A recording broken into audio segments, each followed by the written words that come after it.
Hey guys, welcome back to the new video of the YTJ सरकार का second channel पर। सो आज हम लोग देखने वाले हैं love story part 4, because part 3 already आ चुका था। उसके अंदर हुआ ये था कि गाइस ऑनलाइन क्लास के दौरान मैं और मेरी क्रश पकड़ा गए थे, जिसकी वजह से हमें स्कूल में बुलाया गया था। एंड सच में आप लोगों को ऑलरेडी पता है कि मैं कितना ज्यादा मार खाया था स्कूल में जाने के बाद। अप्रोक्स 20 मिनट तक मैंने मार खाया था, बिकॉज कांड ही मैंने कुछ ऐसा करा था।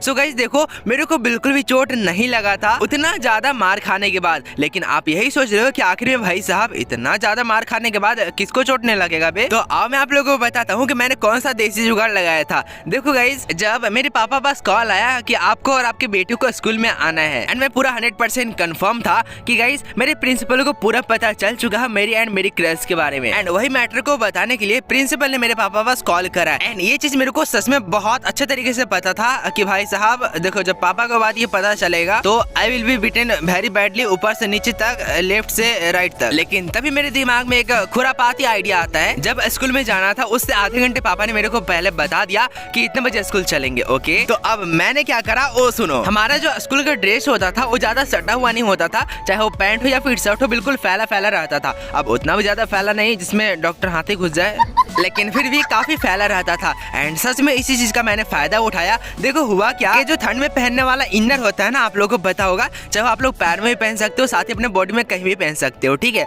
तो वो जो इनर होता है, और भाई साहब बहुत ज्यादा मोटा भी होता है, जिसकी वजह से हम लोग को ठंडा नहीं लगता, आप लोगों को पता होगा। तो सबसे पहले तो मैं अपने भाई वाला इनर पहना, ऊपर और नीचे दोनों, और साथ ही फिर मैंने अपना वाला इनर पहना। एंड अभी तो भाई सच में बिल्कुल ऐसा लग रहा था कि चोट नहीं लगेगा मेरे को, लेकिन हाँ फिर भी रिस्क बिल्कुल भी नहीं लेना था, बिकॉज जब पापा जाते वहाँ पे ना, एंड ये बात पापा को पता चलता तो भाई सच में मतलब कसम से बहुत ज्यादा मार खाने वाला था मैं। ये बात मेरे को अच्छे तरीके से पता था, इसलिए मैंने एक और चीज किया, जो कि गाइस कॉपी होता है ना, कॉपी, और इनर के अंदर मैंने डाल लिया था, दोनों पैर के अंदर पीछे की साइड डाला मैंने, पूरे अपने जांग तक कॉपी को डाल लिया। एंड साथ ही पीठ में मैंने डाल लिया था, एंड साथ ही एक कॉपी मैंने हाथ में भी डाला था, जिससे यार सच में मेरे को चोट तो एकदम ना के बराबर लगा था। ऐसा नहीं कि पूरा नहीं लगा था, हाँ हल्का फुल्का लगा था, बट यार उतना नहीं लगा जितना लगना चाहिए था। क्योंकि भाई साहब जिस हिसाब से मेरी कुटाई हो रही थी, नहीं लगता था कि मैं जिंदा रहूंगा, क्योंकि ये गलती ऑलरेडी मैंने क्लास 8 में किया था। एंड साथ ही 9 क्लास में मैंने फिर से ये गलती किया है। लेकिन अभी तो रुको,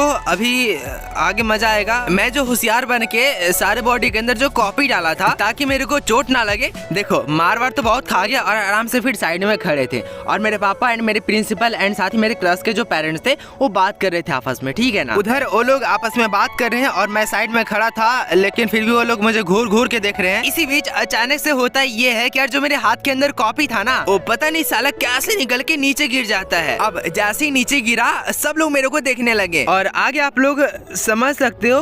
50 बार बोल रहे हैं, पढ़ने निकले वाले छात्रों को राजनीति से दूर रहना चाहिए। हैं? पढ़ाई लिखाई में ध्यान लगाओ, IAS बनो और देश को संभालो। लेकिन नहीं, तुम्हारी गांड में चनूने काट रहे हैं। अब ये चीज जैसे मेरे पापा ने देखा, फट से एक लपड़ मारे, एंड मेरा जो कान था पूरा सुन हो गया था। आगे उन लोगों को कुछ करने से पहले मैं नीचे गिर के पूरा माफी वाफी मांगने लगता हूँ, रोने लगता हूँ कि प्लीज मुझे माफ कर दो, आगे से ऐसा कुछ नहीं होगा। मतलब बहुत ज्यादा गिड़गिड़ाने लगता हूँ मैं। लेकिन वही था, क्योंकि यार मैंने बहुत ज्यादा चालाकी की थी, और ये चीज को देख के सच में सभी को बहुत ज्यादा गुस्सा आया था। लेकिन फिर भी मेरे को फिर कोई नहीं मारा और मैं बच गया। अब थोड़ी देर बाद मेरी और मेरी क्रश को आराम से बैठाने के बाद पूरा समझाया जाता है मेरे को एंड मेरी क्रश को कुछ इस तरह से। 50 बार बोल रहे हैं, पढ़ने निकले वाले छात्रों को राजनीति से दूर रहना चाहिए। हैं? पढ़ाई लिखाई में ध्यान लगाओ, IAS बनो और देश को संभालो। लेकिन नहीं, तुम्हारी गांड में चनूने काट रहे हैं। मतलब देखो, इस बार मारते तो नहीं है, लेकिन हाँ अच्छे तरीके से समझाते हैं कि ऐसा नहीं करना चाहिए, एंड ये सब बिल्कुल ही गलत बात है। अभी फिलहाल हम लोगों को पढ़ाई में ध्यान देना चाहिए, ऐसे वैसे मतलब बहुत ज्यादा समझाया जाता है। एंड देन मेरे को थोड़ा सा अच्छा लगा, क्योंकि यार उन्होंने बहुत अच्छे तरीके से समझाया भी था। फिर हम लोग अपने अच्छे तरीके से पढ़ाई में ध्यान देते एंड बस फ्रेंडली बात करते हैं। अब कुछ ही महीनों बाद हमारा 10th का एग्जाम आ रहा था, मतलब कि हाफ ईयरली एग्जाम आ रहा था। एंड सच में हम लोगों ने बहुत अच्छे तरीके से प्रिपरेशन करा था। सो एग्जाम के लिए जब हम लोग को एडमिट कार्ड मिला, तो हमारा सेंटर हमारे घर से काफी ज्यादा दूर देता है। अप्रोक्स 49 किलोमीटर था हमारे घर से जहाँ मेरा एग्जाम होने वाला था। बहुत ही खुशी हुआ कि यार चलो घर से थोड़ा सा घूमने का भी मौका तो मिलेगा ना। तो देखो हम सभी का जो सेंटर दिया था वो थोड़ा सा मतलब घूमने वाला इलाका था, मतलब थोड़ा सा शहर टाइप का था। सो फाइनली हमारा एग्जाम आने ही वाला था, एंड हम सारे फ्रेंड में से एक जो फ्रेंड था मेरा, उसके पास बोलेरो था, एंड वो गाड़ी वाड़ी सब कुछ चलाता था, कोई दिक्कत नहीं था, एंड उसे घर से भी पूरा अलाउड था चलाने के लिए। तो हम सारे फ्रेंड्स ने पैसा मिलाया एंड उसके बोलेरो को पूरा रिजर्व कर लिया, ठीक है। मतलब कि अपने फ्रेंड्स के साथ ही जाना था, मतलब उसके बोलेरो से जाना था हम लोग को एंड ये फुली कंफर्म हो चुका था। अब आता है एग्जाम का दिन। जिस दिन एग्जाम था हम सारे फ्रेंड्स एक जगह इकट्ठा होके फाइनली अपने एग्जाम के लिए निकल लेते हैं। लेकिन इसी दौरान हमारे साथ कुछ ऐसा हो जाएगा हम लोग को बिल्कुल भी अंदाजा नहीं था, क्योंकि मेरा फ्रेंड्स बोलेरो चला रहा था एंड साथ ही मैं बैठा था जस्ट उसके बगल में, मतलब कि इन फ्रंट ऑफ साइड में, मतलब कि आगे की साइड में। एंड अभी जो मेरा फ्रेंड था वो गाड़ी चला रहा था एंड हाँ उसको बहुत अच्छा खासा एक्सपीरियंस भी था, मतलब कोई दिक्कत नहीं था, मेरे को पूरा विश्वास था उसके ऊपर। वो तो अपने हिसाब से गाड़ी चला रहा था, लेकिन हाँ मुझे बिल्कुल भी मजा नहीं आ रहा था। मैंने बोला कि यार थोड़ा सा स्पीड बढ़ाना। फिर उसने मेरे को बोला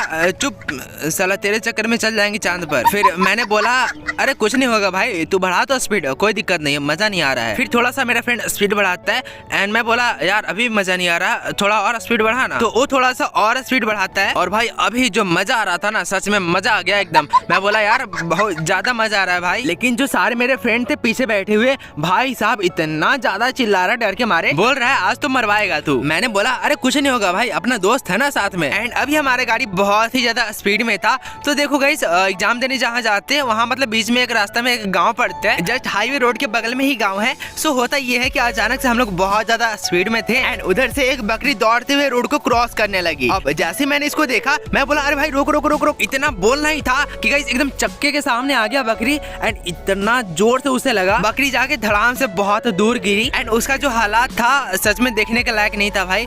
पूरा मतलब कैसे समझाऊं आप लोग को, उसका बॉडी का कितना टुकड़ा हो चुका था एंड पूरा शरीर से खून वगैरह गिर रहा था। अब गाइस यहाँ पर पूरा भीड़ होने लगा था। भाई जिंदगी में इतना बड़ा मेरे से गलती हुआ मेरे को खुद पता नहीं था, सिर्फ मेरी वजह से ये गलती हुआ था। एंड अभी तो गाइस सिचुएशन कुछ ऐसा था कि एक तो पूरा भीड़ जमा होने लगा था, साथ ही यहाँ पर अगर हम लोग रहते तो हम लोग को पैसा भी देना पड़ता। चलो उसका पैसे वैसे तो दे देते हम लोग, कोई दिक्कत नहीं था, लेकिन हम मेरे एग्जाम का पूरा टाइम आ रहा था, मतलब यार हम लोग पास बहुत ही कम टाइम बचा था एंड हम लोग को लेट भी हो रहा था। मैंने बोला अगर हम लोग यहाँ पर रुके ना भाई बहुत बुरी तरीके से फंस जाएंगे, क्योंकि ये लोग हमें जाने नहीं देंगे। मैंने बोला भाई तू एक काम कर गाड़ी भगा। इतना सुनने के बाद फटाक से मेरे दोस्त ने गाड़ी स्टार्ट करा एंड सच में यार हम लोग इतना ज्यादा स्पीड से हम लोग वहाँ से भागे ना कि पूछो मत। अब हमारे चूंकि बहुत ज्यादा लेट हो रहा था तो हम लोगों ने स्पीड तो बढ़ाना ही था यार। सो हम लोग फाइनली वहाँ पर एग्जाम हॉल में पहुंच जाते हैं। एग्जाम हॉल में पहुंचते ही यार मेरा जो आधा दिमाग था ना वो तो उस बकरी के ऊपर अटका हुआ था, बिकॉज जिंदगी में मेरे से पहली बार इतना बड़ा गलती हुआ था। एग्जाम हॉल में बैठे हुए यार सच में मेरा तो कुछ दिमाग काम नहीं कर रहा, मतलब क्या लिखूं क्या नहीं लिखूं